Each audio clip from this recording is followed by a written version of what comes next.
Amém? Vamos ler? João, capítulo 15, do verso 5 ao verso 8. O texto diz assim para a gente: Eu sou a videira, vocês são os ramos. Se alguém permanecer em mim e eu nele, esse dará muito fruto, pois sem mim vocês não podem fazer coisa alguma. Se alguém não permanecer em mim, será como o ramo que é jogado fora e seca. Tais ramos são apanhados, lançados ao fogo e queimados. Se vocês permanecerem em mim e as minhas palavras permanecerem em vocês, pedirão o que quiserem e lhes será concedido. Meu Pai é glorificado pelo fato de vocês darem muito fruto, e assim serão meus discípulos. Amém? Esse é o texto. Essa semana eu estava passando pelo meu Instagram e aí eu me dei conta de 2 posts que eu queria ler para vocês. O primeiro, eu sigo um perfil que é do mercado financeiro, que é de um cara, enfim, ele faz umas brincadeiras e tal com a galera do mercado financeiro, e aí ele abriu uma daquelas caixinhas de perguntas, sabe? E aí alguém fez a pergunta para ele assim: primeira semana de estagiário na Faria Lima, qual lugar conhecer primeiro? Aí a resposta do cara, meio que assim, num tom de ironia, foi: seu escritório e sua casa. O resto não é importante. O resto não é importante. Falando para um estagiário que estava começando a carreira dele no mercado financeiro, na Faria Lima, que é um dos principais centros do mercado mesmo no nosso país. Aí eu estou passando, eu dei uma risada com isso aqui e tal, realmente, a gente está entrando no mercado de trabalho, a gente entende que, a gente tem que trabalhar, tem que se dedicar, tem que dar o nosso melhor e etc. Cara, só importa a tua casa e o teu trabalho. Aí eu estou passando, aí um outro post de um pastor que eu sigo falando a respeito de uma nadadora cristã, agora nessas Olimpíadas, bateu 2 recordes, e ela chamou atenção porque ela usava uma touca com escrito assim: Soli Deo Gloria. Você já viu? Você viu essa semana essa moça? Ela é uma nadadora cristã e ela estava com esse escrito que é um dos lemas da Reforma Protestante, que significa glória somente a Deus. E aí ela falou o seguinte a respeito disso: eu sempre sonhei em usar o kit que me dá um lembrete constante do motivo pelo qual estou fazendo o que eu amo. Cara, isso é maravilhoso. Ela colocou um lembrete, de fato, para se lembrar o tempo todo de que o que ela faz, de fato, é para a glória de Deus.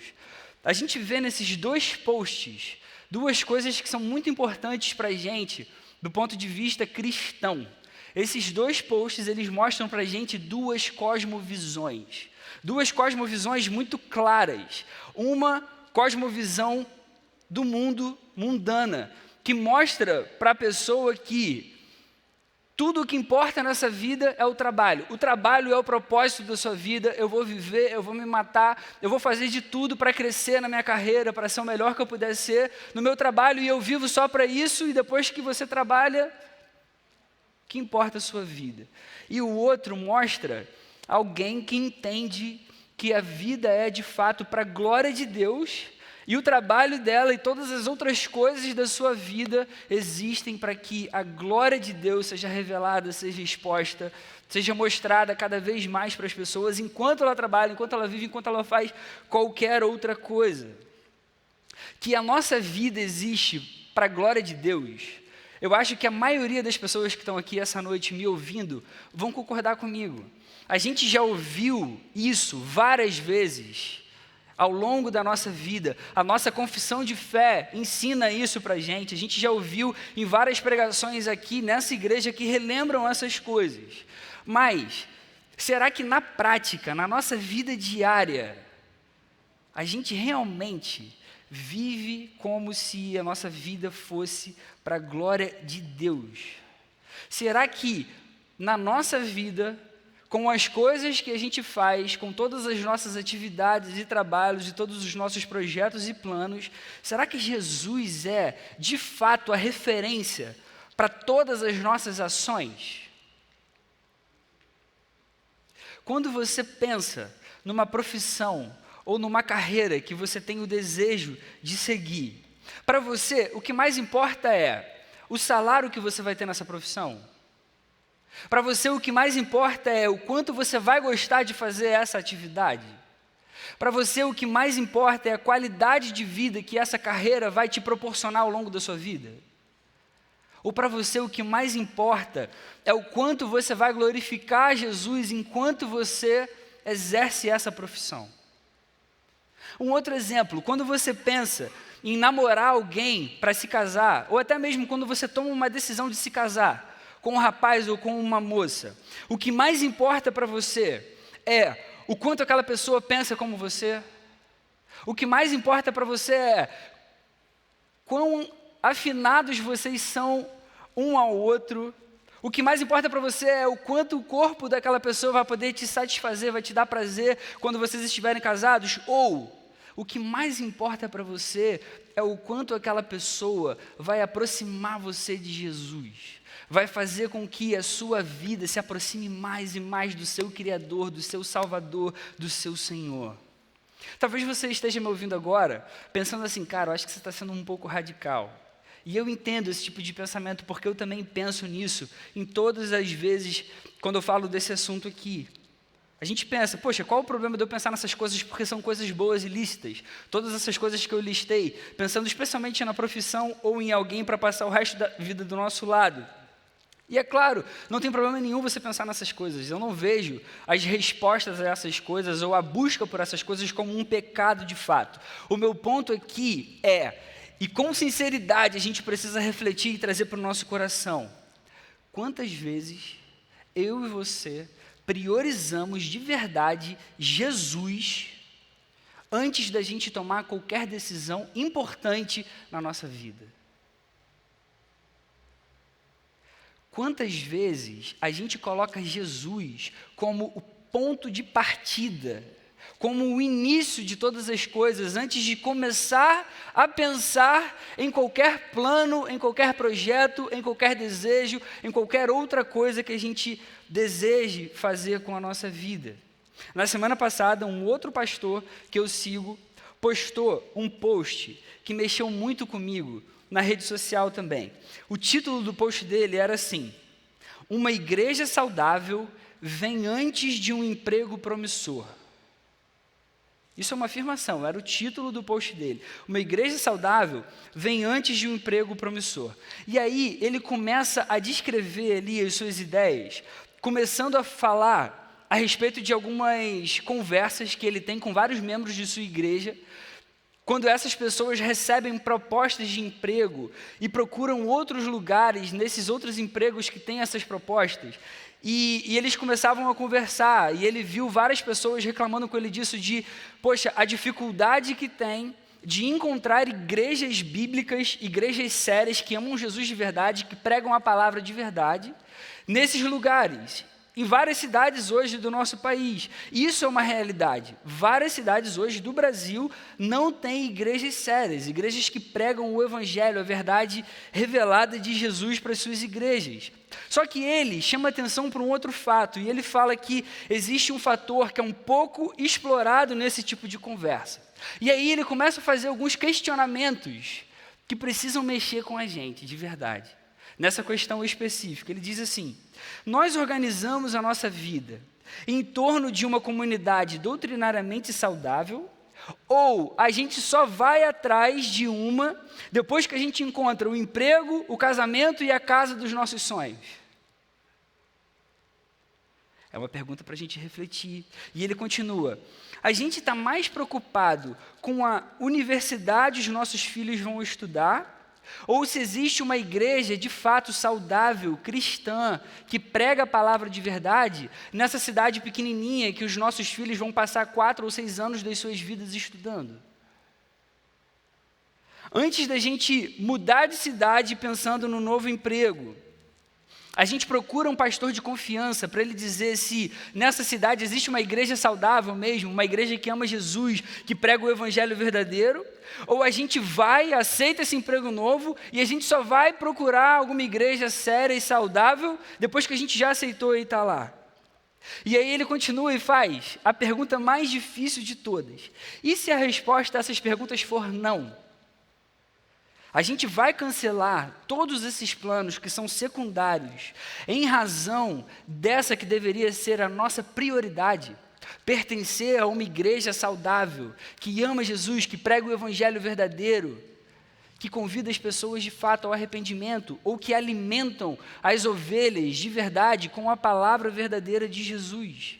E ele vai dizer, participar profundamente da vida de uma igreja que é saudável, ser pastoreado por líderes que são doutrinariamente sãos, não é um luxo de quem mora em grandes centros urbanos, não.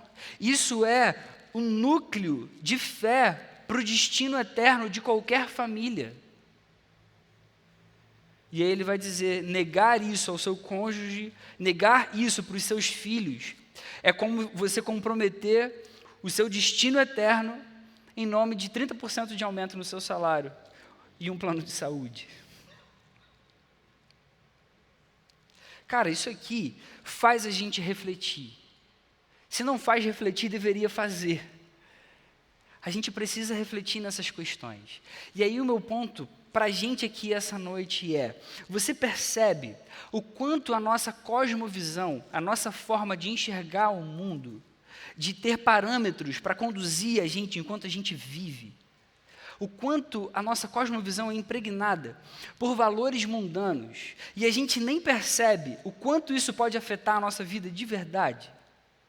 Porque a gente diz que a gente crê que a vida é para a glória de Deus, mas muitas vezes, na prática, quando a gente vai tomar uma decisão séria, importante na nossa vida, a gente age como se a vida fosse nossa, e a gente toma a decisão e depois a gente fica implorando a Deus pelas suas bênçãos.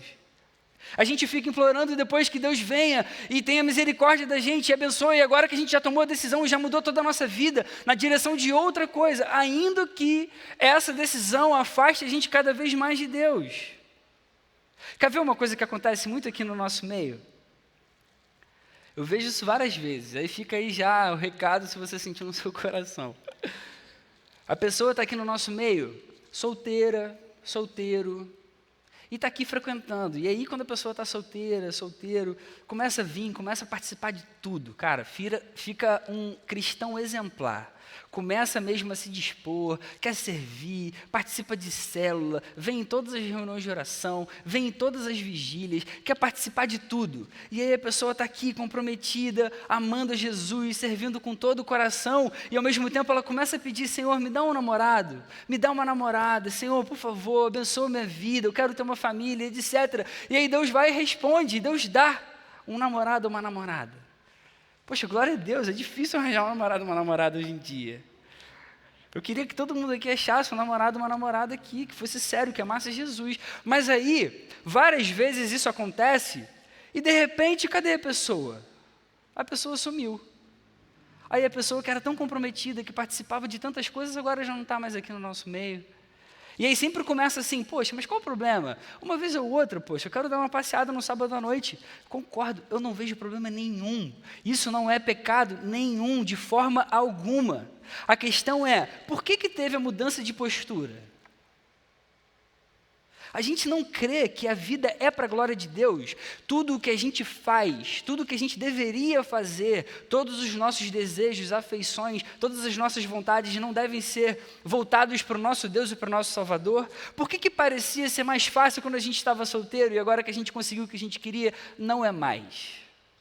Será que de fato a gente, na prática, não só aqui no intelecto, a gente realmente crê que toda a vida é para a glória de Deus? Será que a gente vem aqui de fato para buscar Jesus, para amar Jesus, para adorar Jesus com todo o nosso coração, entendendo que Ele é tudo para cada um de nós? E é claro, não tem o menor problema você dar uma saída, você fazer o que você quiser, claro, desde que isso não fira nenhum princípio bíblico, que isso não desagrade a Jesus. A questão é, será que a nossa vida é de fato vivida para a glória de Deus? As decisões que a gente toma, a cada dia, a cada momento, aproximam a gente cada vez mais de Jesus. Por que eu e você estamos aqui nesse mundo? De verdade, por que você existe? Por que você agora está sentado nessa cadeira, respirando, até me ouvindo aqui? Será que a gente concorda mesmo que a vida existe para a glória de Deus? E agora você consegue perceber como que a nossa cosmovisão, ela pode ser facilmente corrompida ou influenciada pela cosmovisão do mundo. Se a gente não se encharcar da palavra de verdade, se a gente não for para isso aqui e entender o que Jesus quer de fato para mim e para você em todo o tempo. Aí a gente agora volta para o texto que a gente leu essa noite. Qual é o contexto desse texto? Lembra, o texto é Jesus falando para os seus discípulos que ele é a videira, seus discípulos eram os ramos, Deus, o Pai, é o agricultor. Jesus, nesse momento, ele está nos seus instantes finais, antes de entregar a sua própria vida naquela cruz.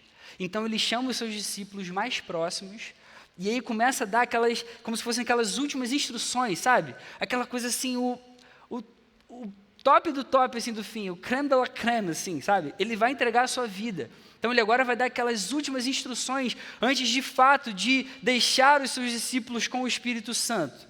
E aí Jesus chama os seus discípulos e ele vai cear com seus discípulos. E nesse momento, o que vai acontecer? Jesus vai lavar os pés dos seus discípulos. E vai dar um ensinamento que eles deveriam servir, assim como Jesus, que é o mestre dos mestres, estava servindo os seus próprios discípulos. O maior também no reino dos céus deve servir como Jesus serviu. E aí Jesus, nesse momento, vai dizer que Judas vai traí-lo. Depois, Jesus vai se virar para Pedro, vai dizer que Pedro o negaria. Ainda assim, ele vai fortalecer os seus discípulos, dizendo que ele precisava ir mesmo para o Pai e que o Espírito Santo seria derramado sobre os discípulos. Então, ele encoraja os discípulos. Os discípulos ficaram tristes porque Jesus estava falando que ele estava partindo e Jesus vai encorajar os seus discípulos. Olha, não fiquem assim, se eu não for, o Espírito Santo, o Consolador, não vai ser enviado para vocês. E aí Jesus vai falar que o amor deles um pelo outro seria a maior prova de que ele foi enviado de fato por Deus. E depois de todas essas coisas, nessa ordem que eu acabei de falar aqui, ele vai usar então essa analogia da videira. E essa analogia, ele mostra para a gente uma forma muito profunda de enxergar a vida. Falando para os seus discípulos, ele traz aqui uma visão sobre a nossa existência, que é um pouco diferente da que geralmente a gente pensa no nosso dia a dia, da que geralmente a gente pratica. Ele ensina que o Pai é como um agricultor cuidando da sua videira, o próprio Jesus é essa videira que o Pai está cuidando, e os seus discípulos são os ramos dessa videira, são os ramos que estão ligados nessa videira. Nessa analogia, a gente percebe que o Pai é alguém extremamente ativo, extremamente interessado na sua vinha. Jesus é fundamental para a vida dessa vinha, e Deus, o Pai, ele deseja ver os frutos que brotam dela. Os frutos da vinha, eles vão ser dados pela ligação que os discípulos têm com a videira. Se os discípulos não estiverem ligados na videira, não vai haver fruto, não vai existir fruto. Se eles não estiverem ligados na videira, só vai restar galho seco, sem vida. Não tem vida longe de Jesus. Jesus, nos versos anteriores a esses que a gente leu, ele vai ensinar que quando o Pai vê um ramo que não frutifica, ele corta, ele tira da videira. Mas quando ele vê um ramo que dá fruto, ele poda, ele limpa para que dê mais fruto ainda. Então ele vai continuar explicando para os seus discípulos que eles já estavam limpos, e eles já estavam limpos pela palavra que Jesus estava falando para eles naquele tempo, que ele passou com eles, naqueles 3 anos do ministério de Jesus. Cara, olha isso que impressionante. Ele vai dizer que a gente vai dar frutos, e quando o Pai vê que a gente estiver dando frutos, ele vai podar a gente, ele vai limpar a gente. Jesus fala, vocês já estão limpos pela palavra que eu tenho falado para vocês. Isso ensina para a gente que é a palavra que limpa a gente, é a palavra que ajuda a gente a ter uma vida frutífera. É a palavra que traz vida para a gente de fato, enquanto a gente vive nesse mundo. E aí Jesus vai falar que de fato esses discípulos, eles já estavam prontos para frutificar. E é isso que realmente estava prestes a acontecer. Tanto que logo depois Jesus vai ser entregue naquela cruz, eles vão esperar alguns dias com medo, depois o Espírito Santo vai ser derramado, e aí você sabe o que vai acontecer. Você já deve ter lido o livro de Atos. Cara, esses discípulos aqui frutificam muito, mas muito, mas muito. A igreja começa e a igreja cresce, cheia de poder, cheia de vida, amando a Jesus. Esse texto aqui da videira, ele é maravilhoso. ele ensina para a gente que o que há de mais importante, o que traz significado para a nossa vida, para a nossa existência, o que realmente é o motivo do nosso chamado, o fato de eu e você termos nos arrependido dos nossos pecados, termos sido chamados por Jesus, isso tudo acontece para que a gente dê fruto. O propósito da nossa vida, segundo esse texto, é a gente frutificar. Eu e você somos ligados a Jesus e nós temos vida só em Jesus para que a gente possa frutificar e assim Deus receba toda a glória.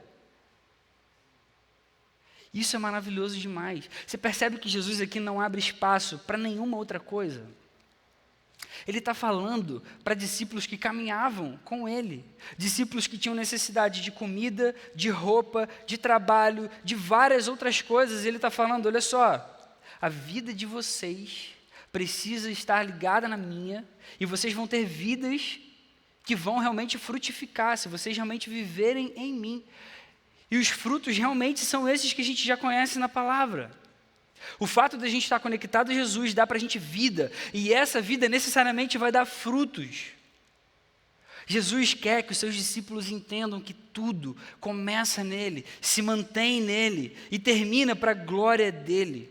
Jesus aqui está mostrando para os discípulos uma cosmovisão, uma visão de mundo totalmente cristocêntrica. Na verdade, até antes disso, ele está mostrando um tipo de vida cristo-referente, que tem Jesus como referência para tudo. Jesus é o ponto de partida. Eu não vou começar a pensar ou a imaginar qualquer outra coisa sem antes falar com Jesus, sem antes olhar para Jesus, sem antes ter Jesus como o principal da minha vida, que vai receber toda a glória e todo o louvor. E Jesus é quem vai manter, é quem vai colocar todas as coisas em ordem, é quem vai fazer com que a gente frutifique. E Jesus, no final, é quem vai receber toda a glória. Porque o Pai vai receber a glória com os frutos que a gente der quando a gente estiver conectado a essa videira. Jesus está ilustrando aqui a ideia de que toda vida é para a glória de Deus. Por isso ele vai dizer, meu Pai é glorificado pelo fato de vocês darem muito fruto e assim serão meus discípulos. Aí a gente lê um texto assim. Aí eu faço uma pergunta para você. Você consegue imaginar um discípulo de Jesus, depois de ter passado esse tempo com Jesus, esses 3 anos com Jesus, depois de ter aprendido de Jesus, visto a vida de Jesus de perto, ouvindo as palavras de Jesus, agora ouvindo Jesus dizendo que ele é a videira e os discípulos são os ramos, agora ouvindo Jesus dizer que sem ele a gente não pode fazer nada, ouvindo agora Jesus dizer que o Pai corta quem não frutifica, ouvindo agora Jesus ensinar que o Pai recebe toda a glória quando os frutos vêm. E esse discípulo, com tudo isso em mente, acabando de ouvir essas palavras, de repente questionando Jesus. Poxa, eu acabei de receber uma proposta de emprego lá em outro lugar. O que você acha que eu faço? Jesus, poxa, eu não sei se eu namoro com tal pessoa. Poxa, o que eu faço? Jesus, poxa, eu não sei se eu estou muito afim de servir aqui não. Pô, essa igreja tem uma visão que não sei. O que eu faço? Ou então, poxa, Jesus, minha qualidade de vida aqui não está muito legal. Poxa, eu preciso ganhar um pouco mais para dar um pouco mais de conforto, né? Para minha esposa, para minha filha, para o meu filho, etc, etc. Pensei em mudar de emprego, o que você acha? Se você está me acompanhando, você percebeu que Jesus falou que Ele é tudo, Ele é a videira. A gente não tem vida longe de Jesus. Sacou? E Jesus vai dizer, sem mim vocês não podem fazer nada. Como que você responderia a cada uma dessas perguntas aqui? Diante do que a gente está falando aqui, como você acha que Jesus responderia? Como Ele nos aconselharia diante dessas opções que vão surgindo todos os momentos na nossa vida? Você está começando a entender o que significa viver para a glória de Deus? E como geralmente a gente não tem Jesus como referência nas nossas decisões? Infelizmente, a gente acredita aqui, que Ele é de fato Deus soberano, que toda a vida é para a glória dEle, mas a gente precisa trazer para o coração, de modo que as nossas práticas e atitudes reflitam isso aqui de fato, cara. E isso é sério pra caramba, e é bom quando a gente aprende essas coisas e traz para a nossa vida. Então eu queria chamar a atenção aqui para os principais pontos desse texto, que vão ajudar a gente a ajustar a nossa forma de enxergar a vida, tendo Jesus como referência. Como que a gente vai viver tendo realmente uma vida Cristo-referente, tendo Jesus como ponto de partida, o Deus que nos mantém e o ponto de chegada, o Deus que vai receber toda a glória em tudo que a gente fizer. Em primeiro lugar, a gente precisa entender que Jesus é o que mais importa. Jesus é o que mais importa. Tudo começa em Jesus. Ele vai dizer, eu sou a videira. Começa em Jesus. Eu e você não conseguimos ser ramos sem videira. Sacou? É impossível. Um ramo não tem vida longe da videira. Jesus vai dizer, sem mim vocês não podem fazer coisa alguma. A gente só consegue concluir nesse início dessa forma. Tudo começa em Jesus. E cara, aqui eu queria que você de fato entendesse que quando eu falo que tudo começa em Jesus, eu não estou querendo falar aqui uma frase de efeito, sabe? Uma coisa assim, poxa, intensa, bonita, forte, sabe? Cara, realmente tudo começa em Jesus. Realmente tudo começa em Jesus. Jesus é o que mais importa. Ele quer que os seus discípulos tenham essa noção, por isso ele vai enfatizar, sem mim vocês não podem fazer coisa alguma. E eu fico imaginando Jesus já caminhando com esses discípulos esse tempo todo, ensinando todas as coisas, depois dos discípulos terem visto Jesus realizando tantos milagres, expulsando tantos demônios, e agora Jesus falando, cara, vocês entenderam que sem mim vocês não podem fazer coisa nenhuma. Vocês estão conseguindo perceber a profundidade disso que eu estou falando agora para vocês? Eu sou a videira e vocês são os ramos. Quando Paulo escreve aos Colossenses, ele traz a profundidade do que isso significa. E por isso a palavra é maravilhosa, porque a palavra traz a profundidade que eu não consigo trazer aqui essa noite. Colossenses, capítulo 1, versos 15, 16 e 17, o apóstolo escreve aos Colossenses o seguinte, falando a respeito de Jesus. Olha isso. Jesus é a imagem do Deus invisível, o primogênito, o primeiro de toda a criação, pois nele, em Jesus, foram criadas todas as coisas, nos céus e na terra, as visíveis e as invisíveis, sejam tronos ou soberanias, poderes ou autoridades, todas as coisas, todas as coisas, todo o universo, todos os planetas, todas as pessoas, todas as plantas, todos os animais, todas as coisas que o seu olho pode enxergar, foram criadas por Ele e para Ele. Ele é antes de todas as coisas. Ele não era, Ele é, Ele sempre existiu. Ele é antes de todas as coisas. E nele tudo subsiste, tudo se mantém. Jesus é quem equilibra todo o cosmos pela força do seu poder. Porque tudo começa nele. Essa é a forma bíblica de enxergar a vida. Essa é a cosmovisão bíblica que eu e você deveríamos ter entranhada aqui dentro, sacou? A gente deveria ter mesmo, assim, no sangue, assim. Quando alguém falasse qualquer coisa, se ferisse isso aqui, já deveria mexer com a gente. Caramba, calma aí. Não tem nada a ver com o que eu creio, com o que a palavra me ensina. Toda a criação começa em Jesus e se mantém em Jesus. E isso vale muito mais para a gente que é discípulo desse Jesus. Por isso, Jesus é o que mais importa na nossa vida. E isso não serve apenas para o nosso ministério. Isso não serve apenas para a gente, enquanto a gente se reúne aqui no sábado à noite, num domingo, num culto, ou quando a gente está servindo aqui dentro da igreja, daquele portão branquinho lá na frente, para dentro. Isso aqui vale para todas as áreas da nossa vida, enquanto a gente trabalha, enquanto a gente estuda, enquanto a gente tem os nossos casamentos, os nossos namoros, os nossos relacionamentos de amizade, isso vale para todos os nossos projetos. Isso significa que, se a gente não usar Jesus como ponto de partida, como o primeiro, antes da gente começar a pensar em qualquer outra coisa, a gente corre o grande risco da gente se frustrar, da gente se cansar, da gente desanimar na nossa caminhada. Se eu e você não temos Jesus como ponto de partida para qualquer decisão que a gente precise tomar na nossa vida, das mais simples às mais complexas, tem muita chance de dar errado. Tem muita chance da gente não aguentar viver. Se a gente faz qualquer coisa que não tenha Jesus como referência, é muito difícil de dar certo.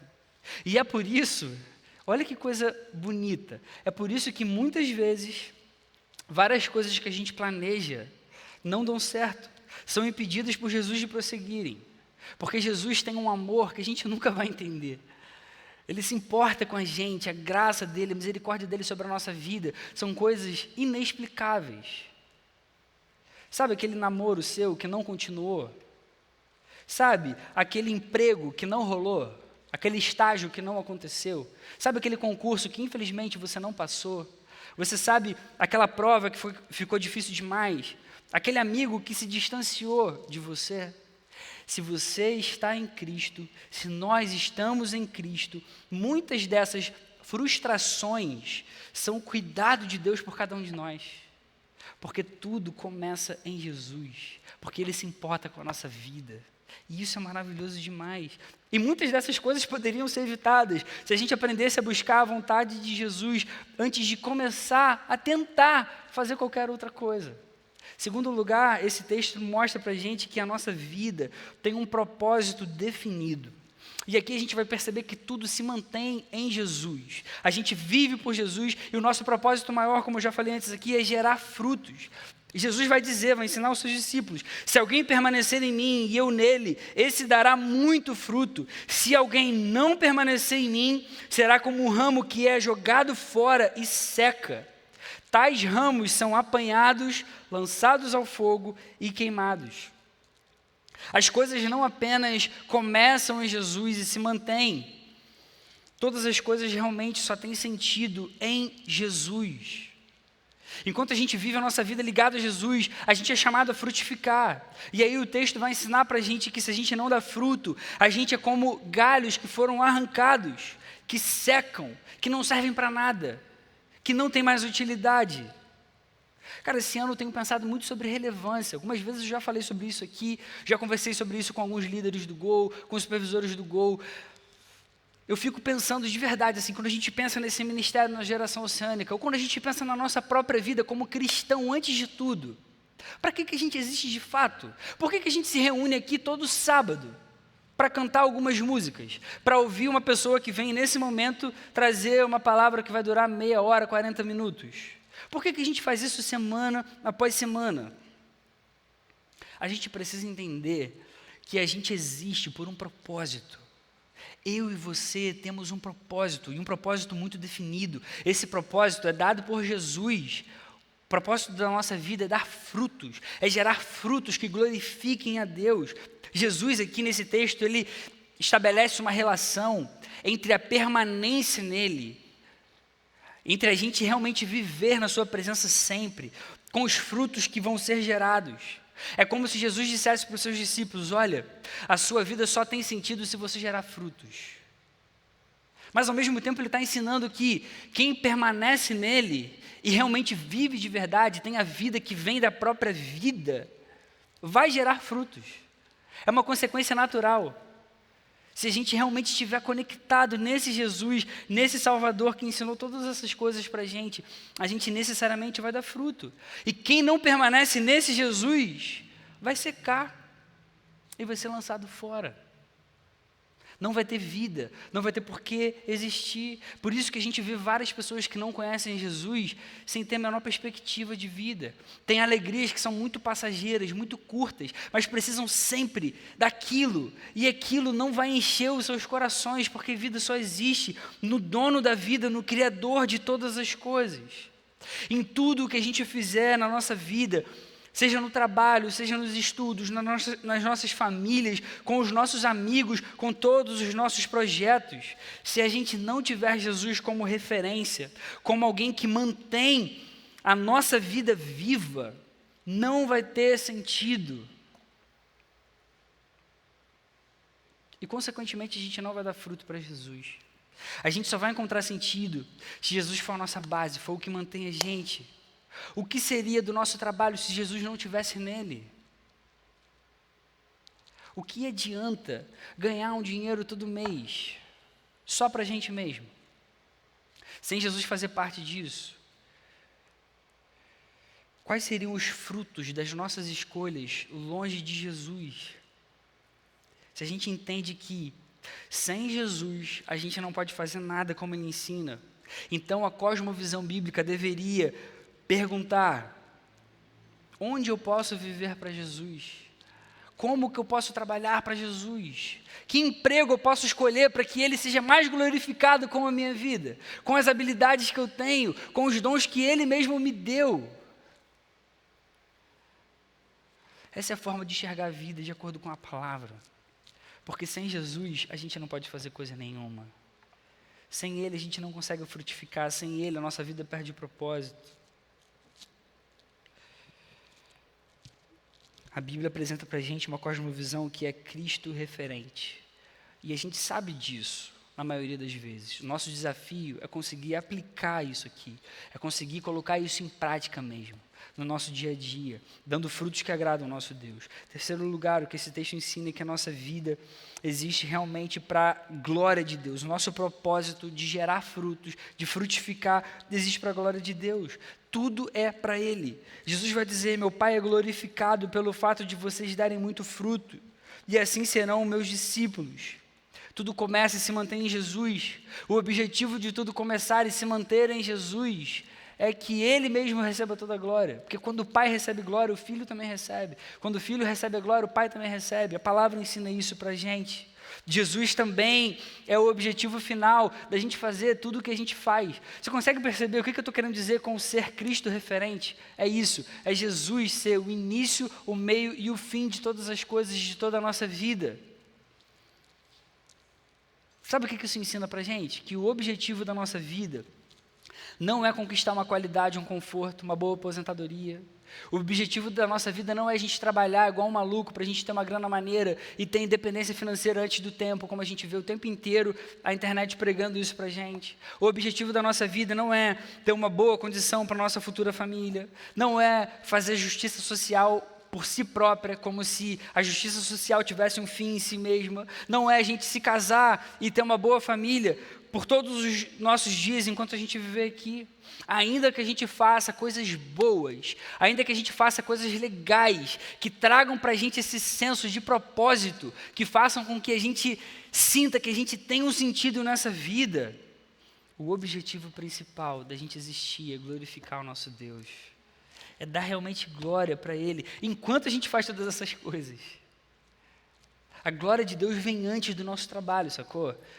A gente faz tudo o que faz para que Deus receba glória, para que Ele receba fama, para que Ele brilhe através das nossas vidas, do brilho do nosso olhar, para que Ele brilhe com a forma como a gente fala com as pessoas, como a gente abraça as pessoas, como a gente se importa com cada um à nossa volta, como a gente vive mesmo, como a gente toma decisões que vão impactar também a nossa vida.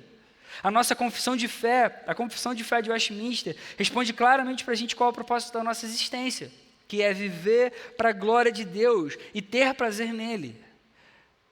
O que isso ensina para a gente é que enquanto a gente vive para a glória de Deus, a gente começa a ter prazer na nossa vida, a gente entende de fato por que a gente vive.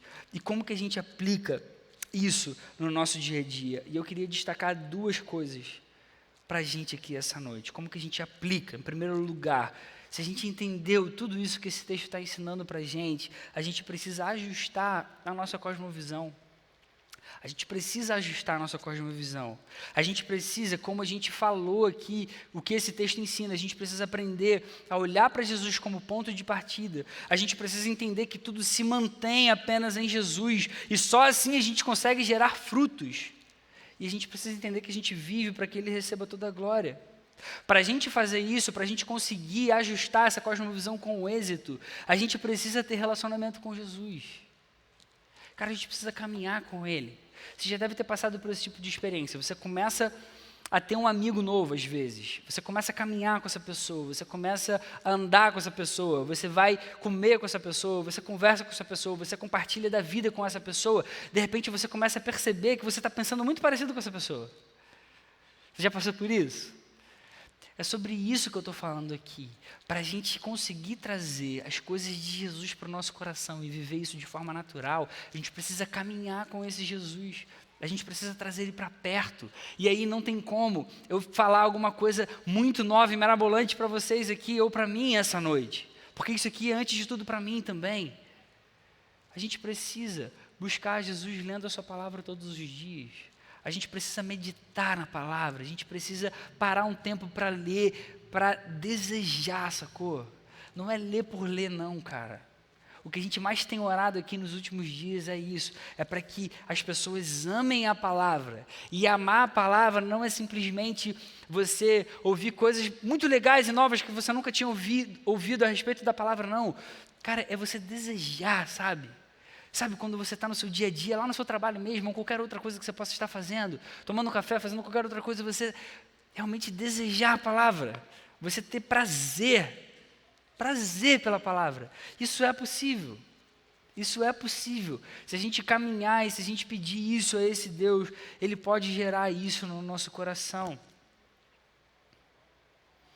A gente é bombardeado diariamente com várias outras cosmovisões que tentam afastar a gente do nosso Salvador, que tentam fazer com que a gente se confunda a respeito daquilo que a gente mesmo crê, ou que a gente diz crer. A gente é bombardeado com outras cosmovisões o tempo inteiro, e a gente tende a acreditar às vezes nessas cosmovisões, sem nem perceber que elas às vezes conflitam com a que a gente crê. Pensa só alguém que fala para você a respeito de pensamento positivo, ou sobre fé. Sabe, essas pessoas lá de fora que não conhecem Jesus, que não têm a fé que a gente tem, mas fala assim, pô, é muito importante ter fé, eu tenho muita fé. Só que a pessoa fala como se fosse um pensamento muito forte em qualquer coisa. A nossa fé, a fé que a cosmovisão bíblica ensina, é a fé depositada em Jesus. Eu só estou dando um exemplo para vocês perceberem que a gente é capaz de ouvir coisas bonitinhas e legais, mas que às vezes podem conflitar com a cosmovisão que a gente deve ter e que deve ser cristocêntrica e que deve ser cristo-referente. Por isso a gente precisa ajustar a nossa cosmovisão. A gente tem que entender que a Bíblia apresenta para a gente uma cosmovisão que tem Jesus como a referência de todas as coisas que a gente possa fazer e desejar na nossa vida. E a segunda aplicação para a gente é que a gente precisa, então, acertar as nossas atitudes dentro dessa cosmovisão bíblica. Não basta a gente só ajustar e ficar aqui, ó, ficar no intelecto. Não, pô, acredito, pô, maneiro isso aí que você está falando. A gente tem que trazer isso para a nossa vida. Se eu entendo que Jesus é o ponto de partida, que nele tudo se mantém, que tudo existe para a sua glória, eu preciso aplicar isso em todas as áreas da minha vida. A gente precisa refletir mesmo, cara, em tudo que eu faço, em todas as coisas que eu faço, eu estou permanentemente em Jesus. A gente tem que refletir nessas coisas. Será que Jesus que me trouxe para tal lugar? Será que Jesus é que está querendo que eu trabalhe nesse lugar, que eu faça essa coisa, que eu haja dessa forma? Foi Jesus que me abençoou com esse namorado, com essa namorada que está aqui do meu lado? Foi Jesus que me abençoou com essa esposa? Como que eu frutifico com essas coisas que Jesus tem me dado? Meu trabalho tem dado frutos para a glória de Deus? Meus relacionamentos têm me trazido para perto de Jesus? Minhas decisões têm agradado o coração de Deus? E aí a gente precisa ter coragem para, em alguns momentos, a gente abrir mão de algumas oportunidades que vão surgir. Isso é o mais difícil. O mais difícil não é a gente ouvir uma coisa legal e achar, pô, que profundo, que legal, poxa, Jesus é tudo mesmo, Ele é o centro. O mais difícil é quando a gente recebe, de repente, alguma coisa muito bonita, muito prazerosa, muito legal, com uma cara de oportunidade, com uma cara de bênção, sabe? E a gente não percebe que aquilo pode afastar muito a gente de tudo que Deus sempre quis para a nossa vida.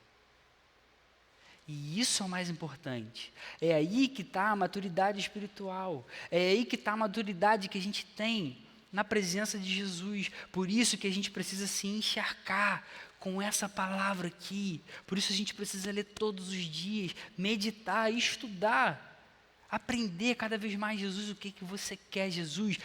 Se isso for me afastar de você, não me deixa ir, ainda que seja para eu ganhar o dobro, ainda que seja a pessoa mais bonita do mundo para ser um companheiro ou uma companheira. Tudo existe para a glória de Deus. Será que a gente crê nisso? Ou melhor, será que a gente quer isso? Será que é isso que a gente deseja do fundo do nosso coração? Quero concluir relembrando as palavras de Jesus. Jesus é quem diz: eu sou a videira. Jesus é quem ensina: sem mim vocês não podem fazer coisa alguma. Meu Pai é glorificado pelo fato de vocês darem muito fruto. E assim vocês serão os meus discípulos. E olha que eu usei aqui a maioria dos exemplos da nossa vida para coisas mais relevantes, trabalho, relacionamentos, coisas da nossa vida, de decisões, às vezes um pouco mais importantes e mais sérias, que podem realmente mudar o destino das nossas vidas. Mas isso vale para qualquer área da nossa vida. Que Jesus seja sempre a nossa referência, que a gente consiga ter essa fé de verdade, a certeza, realmente para fazer dele o nosso início, o nosso meio, o nosso fim. E se alguma coisa tirar a gente desse caminho, que a gente tenha coragem para deixar passar, ainda que pareça ser muito bom para a gente. Amém? Que seja assim na nossa vida. Vamos fazer uma oração? Senhor, muito obrigado pela sua palavra, Senhor. Muito obrigado porque ela traz vida para a gente, ela desafia a gente a viver de modo a agradar e a glorificar mais o seu nome, Senhor. Mas tantas vezes, Senhor, viver para te glorificar significa abrir mão de algumas coisas que a gente não queria abrir mão, Deus. Então, Senhor, ajuda a gente a viver, Senhor, a vida que você quer, porque para a gente o que mais importa é a sua presença, Senhor. Não faz o menor sentido a nossa vida longe do Senhor, a gente não consegue imaginar como seria, o que a gente poderia fazer, como seria, Senhor. Se a gente estivesse distante do Senhor, seria impossível viver, Deus. E diante do que a gente leu aqui e aprendeu essa noite, Senhor, ajuda a gente a prestar mais atenção nisso, Senhor, a querer viver uma vida cada vez mais perto do Senhor, cada vez mais apaixonada por Jesus, uma vida que deseja cada vez mais a sua presença, que tem prazer e desejo pelo Senhor. Ajuda a gente nisso, Deus, que todas as áreas da nossa vida sejam submetidas ao seu senhorio, para que você seja glorificado e exaltado, Deus. Muito obrigado pela sua palavra, que é rica, que é viva, que traz vida verdadeira para os nossos corações. Mas ajuda a gente, Senhor, nesses desafios e nessas dificuldades do nosso dia a dia, para que a gente consiga tomar decisões sábias, Senhor, mas que vão ser decisões que a gente vai ser gratos pelo resto da nossa vida, se a gente permanecer na sua presença, Deus. Eu tenho certeza que na eternidade a gente não vai ter o menor problema de ter olhado para trás, Senhor, e ter realmente ficado feliz de ter permanecido na sua presença. Mas ajuda a gente a fazer isso hoje, Deus, que é o mais difícil, Senhor. Aquece o nosso coração, dá para a gente a coragem necessária, dá para a gente o olhar que a gente precisa ter, dá para a gente um coração que te ama cada vez mais. No nome de Jesus, Senhor. Amém, Deus. Amém.